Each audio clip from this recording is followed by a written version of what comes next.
Welcome to Talent Pop Podcast, where we will provide tips and strategies for success in sales, networking, marketing, and business. We will be learning from real stories that will inspire you to unlock your potential, discover your talents, and develop the confidence to take action on your biggest dreams. We are focused on empowering women to connect their passions with their purpose to find true fulfillment. It's time to pop off, queens! Pop off, queens! Hi, this is Amanda O'Connell, your host of Talent Pop Podcast, and we are already on episode 7, and we are just going to kind of talk about some different topics on this podcast. One of the things that we love to share with, our clients and our internal company members is our We Culture program. So it's actually a book, We Culture. It's kind of like our Bible, and it was written by a good friend of ours. He's kind of part of our work family, Chris Chula. So if you haven't seen it, it's really specific to the staffing industry and really talks about, how to develop, a high-performing team. And that's really, it's been great. We've seen a ton of success, especially right now. Business is really booming. And I want to kind of break down those key components within this podcast, but also talk about it's graduation season. I think there's a lot of questions out there. There's a lot of different opportunities out there for graduates that are coming into the working world, and there's recruiters reaching out to them and they're applying to jobs and maybe not hearing back. And I want to talk about kind of the benefits of working with a recruiter as well. And I think it reminds me, I often compare it to kind of like going to the doctors and diagnosing an issue. You never want to show up to the doctor and just have them prescribe you things without diagnosing what it is that your actual needs are and what your problems are and what truly. So when I talk to, in terms of like my process and like our team, is that we really want to talk to somebody to truly understand like their current pain points, their future goals, where they see themselves, what their ideal day-to-day looks like. I think there's so many components of a job that, just beyond the salary that I think so many people are looking at now. And one of those things is definitely culture, which is why we really push kind of the We Culture program and just like culture in general. I think that's really helped us personally with retention, within our company and our company growth, which is like pretty exponential right now. And we have multiple offices, planning on opening up more across the country. So stay tuned for that. That is pretty exciting. But really just, I think the importance of kind of being open-minded with talking to, in a couple of our last episodes, talking about what it's like to work with a recruiter, especially for, kind of the entry-level age group, but also, folks that have been around for a long time and just want a fresh perspective as to, what's going on. I think it's important to talk to a recruiter because they have their finger on the pulse of the market. They know what's going on. They know what jobs are out there. And a lot of times I'm trying to gather what folks are currently interviewing for, what job titles they're looking at, just so it gives me a better idea of, the roles that they are interested in and what they're looking at, and maybe even brainstorm some ideas that they may not even have considered before. So there's a lot of different benefits and options in terms of talking to recruiters and in terms of our process too. I am very relationship oriented, and I think a lot of that does come from, it's like leading by example, right? Like as a leader, I love to connect, just building that one-on-one relationship with, my candidates and my clients, and making sure that, we're meeting people. And I just think the process is so much easier and so much more fun when you really feel like you get to know, these folks and getting to know your clients, getting to know your candidates and everyone you're working with. Because you find and attract the right people. You find people that you really enjoy that process with, and I think that's really important. We spend a lot of time doing what we do, and I think it's important to be selective with folks that you're working with. So that's definitely my my advice with working with a recruiter. We definitely are a high quality approach. I think when it comes to having these relationships, really diving in. I like to meet on video right away. This is just my process. I know some folks are a little bit different, which is totally fine.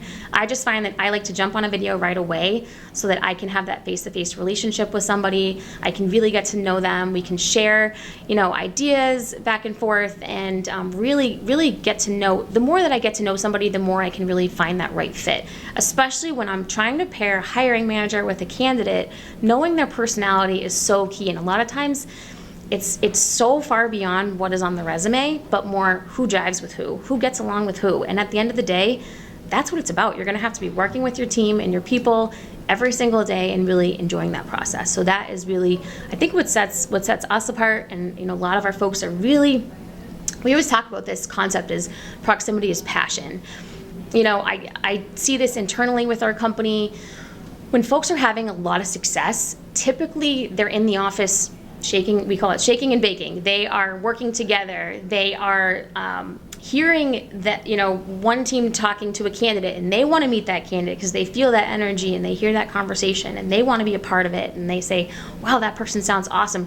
I have a role. Let's talk about it. And it's such a organic, just collaborative process, and I know that that's what a lot of our team really enjoys about this particular environment, and just like what makes it fun.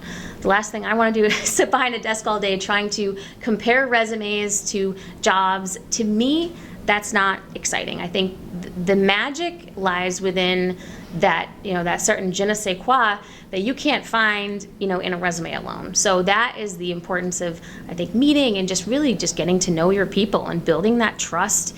And recently I have been so lucky to have just working with such great people that send me referrals and just or sending me folks and just wanting to help their friends out, and honestly that's kind of how we've built Recruiter Boom as well. Like we have we've had folks that are friends that come in, and or potentially even family members. Like it's really all about they say networking, right? It's all about who you know, and who's going to work well together. So, and that can be so different from organization to organization, but that's kind of what we've seen in terms of success. So I hope that kind of helps in terms of talking about why you might want to consider talking to a recruiter and what that process looks like. But honestly, we're here as like pretty much free advisors to help give you advice on the market and help you find an opportunity and cheer you on along the way.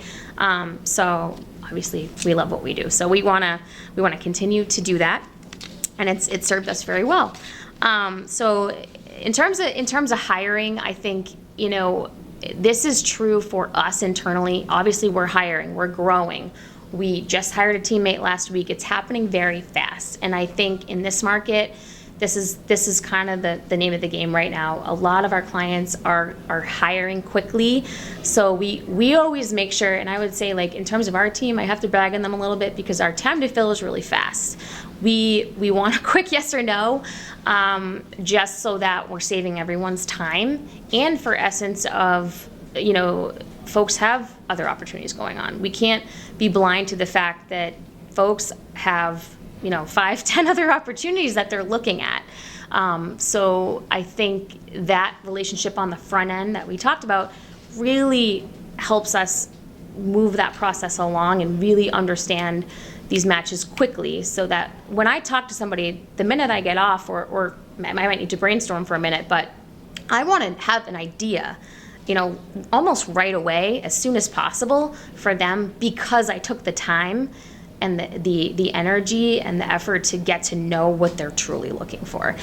So when we talk about that advisor sort of mentality, or like that diagnosis, I think that's really key to having success in recruiting in general. So anyone that's thinking about that as a career, I think if you enjoy talking with people and you want to you want to help people, you really want to understand their situation and what they're looking for, it's super fun.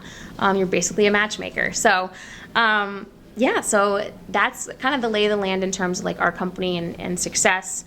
In terms of company growth overall, I think a lot of folks ask us, they come to us and say, I'm losing people, this market's crazy, my team, I really want to retain people on my team, I want to give them what they want. And so I would say a few tips for that, hiring in general. we look for certain qualities, I think, in hiring people from the get-go. And a lot of that, like I talked about, kind of is not on the resume. So we actually want to bring people into the office. I want them to sit down with us. I want them to meet all of our team. I want them to understand what our environment's like. But certain things that I look for personally, I mean, energy, attitude, enthusiasm, I would say proven success. My mentality is that, like, skills can be taught. I basically learned everything on the fly. If somebody has this genuine willingness to want to learn and be coachable and want to make money, be money motivated and have that internal, I think there's got to be a certain level of grit there. There's got to be some sort of, maybe it's an obstacle somebody overcame, or maybe it is a sport that they played. And I want to talk a little bit about, we have a couple of team members that have had zero recruiting experience, came from the service industry, came from, maybe what was a flight attendant, that are having immense success right now. And I think it's because, they drew this line in the sand and they said, like, hey, I'm either going to go all in and put my 2 feet in and dive into this, and be willing to fail forward, or not. And a lot of times it's not for everyone, and that's okay. But I think to not give yourself a chance, I love seeing people fulfill their potential. I want to see people dive in with 2 feet, and that's really what inspires me. So I look for qualities that are beyond that resume and beyond just even activities or things they like to do, or hobbies, or how they present, or all these other skills. I think there's got to be a level of grit in there, especially when it comes to like a sales-oriented environment. I don't even think people have to be necessarily 100% extroverted. I think there just has to be that willingness to win, want to succeed, have a grittiness to them. So I think in terms of, if you're preparing for an interview, I would say those are some of the things that I would want to talk about.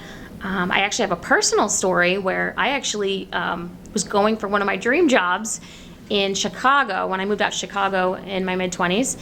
And I really wanted to work at the Joffrey Ballet.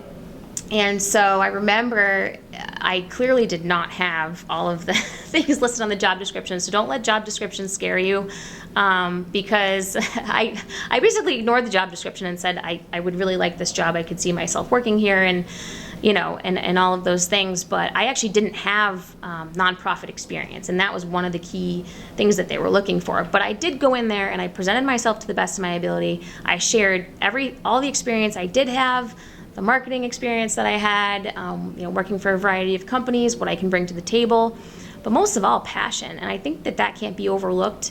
And I have seen folks get rejected essentially from clients because they don't come out and say, I want this job. I could see myself working for this company. I could see myself working for you. I want to build and grow here. I love what you guys are doing with the product. Do not be afraid to say what you want, to communicate your passion for a company. I think that speaks volumes. I think it'll take candidates a very long way through the process. And sometimes, it may come down to the difference between, it's a competitive market. Oftentimes it is competitive for a certain role, and it may come down to a certain skill set you don't have. But I think that those qualities, that willingness to say, I'm a quick learner, I can pick this up, I've done this, and showing examples of that in your previous work experience. So I hope you find that helpful in terms of looking what hiring managers are looking for. And then internally too, as we're growing in Recruiter Boom, it's really important for us to make sure that we're giving the team everything that they would want in a work environment. I want to make sure that we're providing an environment that really makes people happy, right? Makes them want to come to work every day. And one of those things is definitely these are hard workers. We want to make sure that we're recognizing people for their success and hard work. Whether we do it on social media, internally, providing rewards, and maybe it's a party, maybe it's a gift card, things like that. We're constantly doing things internally to kind of like motivate and just make things fun. It's got to be something that just really motivates and makes it fun, I think. I would say another key aspect is giving folks one-on-one attention. I think a lot of times in a very busy environment, there's constantly stuff going on, especially, like, I get it. I'm a manager, I run a desk, I do marketing. There's a lot of different hats we wear, especially in a startup. And it can be difficult to give your time to people, even though you want to and you would want to spend all day with them. It's difficult at the end of the day, because you have a business to run and you're growing rapidly. But I think really understanding where people want to go, what their goals are, where they see themselves in the future, you can't drag people along your vision of what you want to do. They have to be on the boat with you. They want to have to be on the boat and sailing the ship with you, not you just kind of marching around with orders and trying to get people to do what you want them to do. I don't think that's a good strategy, personally. And that's honestly not what's worked well for us. I would say having like democratic decisions, making sure that your team is on board with what you have going on, or even internal hiring, making sure that everyone, is on board with somebody, right? Bringing somebody on, making sure they're part of that process. And then obviously as, leaders, whether you're a branch manager or an owner or whomever, sharing your vision, with your team. And I guess if you're an employee within the company, ask about what the vision is, because I think a lot of times people get like disenfranchised, or they kind of become disconnected to that. And then I feel like work could be monotonous in a way if you don't feel connected. And I think I find that with our generation and millennials and that sort of thing, I think people really want to feel like they're making an impact and they're really connected to what they're doing every single day and making a difference. And I think there's a lot of different ways we can do that. And we're obviously trying to do that within Recruiter Room as well. So I think sharing your vision, with the team, making sure they're on board with that, it's really important. I think everyone's kind of got to be looking in the same direction and just on board with that in general. I think another thing is giving folks the opportunity to thrive. That means having these one-on-one discussions and really saying, are you happy? Do you see yourself doing this long term? Is there something else within the company that you think, especially with us, there's that ability. I don't know that that's in every, that's not necessarily in every company, but in a lot of companies, I think you should be able to express where you see yourself going. And ideally there would be that flexibility there for you to, for somebody to be open to you doing something new within an organization. With us, and we put such, I think, quality into our process of hiring that we want to retain everyone. So we want to make sure that folks are happy and doing things that they love to do. And even myself, I find myself taking on new projects, and even our HR manager taking on new initiatives. And I think it's really important. I think it really makes the team forward thinking and the company innovative, and making sure that things don't get stale.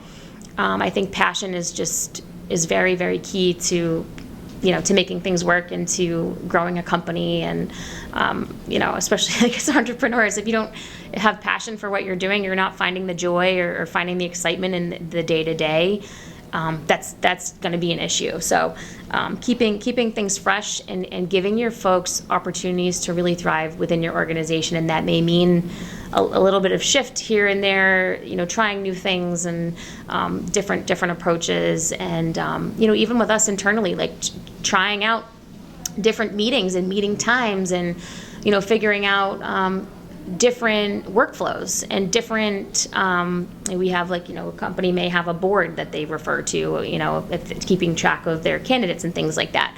So there's many different ways, you can do things. And I think it's just kind of listening to your team and letting them kind of, giving them the keys to kind of run with their roles. I think, and that ties into letting them create the culture. That's really what We Culture is all about. It's not coming from the top down saying like, this is our culture and follow this culture. It's really about, it's this fluid, ongoing approach to building a company. Things are temporary. They're gonna change. I think you have to be adaptable. And I think that at the same time, as much as leaders have to be adaptable, I think folks internally have to be open-minded and adaptable to a growing startup. There's gonna be bumps and bruises, and being there for the ride and being locked into what you're doing, being passionate about what you're doing, and being the spark. If there's somebody that's having a rough day, and that's exactly what We Culture talks about, is if somebody's having a tough day, it's being there for somebody, making sure that you're being a team player and you're part of you're part of what's going on, and not stepping back and saying, well, someone else is responsible for my happiness, or someone else is responsible for that job. Because I think the more value you bring to an organization, the more you're going to benefit long term. Because not only are you gaining more experience, you're going to be building your confidence in different areas. And I think you got to keep things fresh. I think if things get stale, that's when people start to get unhappy. But yeah, those are just kind of like my key takeaways in terms of what we've been doing so far, what's been working well. Just, overall advice on what we've seen from clients as well, and what's working for them. I hope I didn't miss anything in terms of, company growth and, advice for graduates and folks out there in the workplace looking for new opportunities. I mean, obviously my team and I would be happy to chat. That's what we do. We specialize in placing recruiters in talent acquisition, so that's really what our focus is. So we have a lot of connections, and if you are looking for work in a different area, we can always connect you with somebody in our network as well. So that's definitely, networking is very key, and we obviously appreciate all of your support and relationships, and would love to chat. So make sure you reach out to us if you're looking. Or if you need any advice, we'd be happy to connect with you. So thanks so much for listening to this episode. I'm really looking forward to the next one, so definitely stay tuned, and we'll catch you later. Pop off, queens!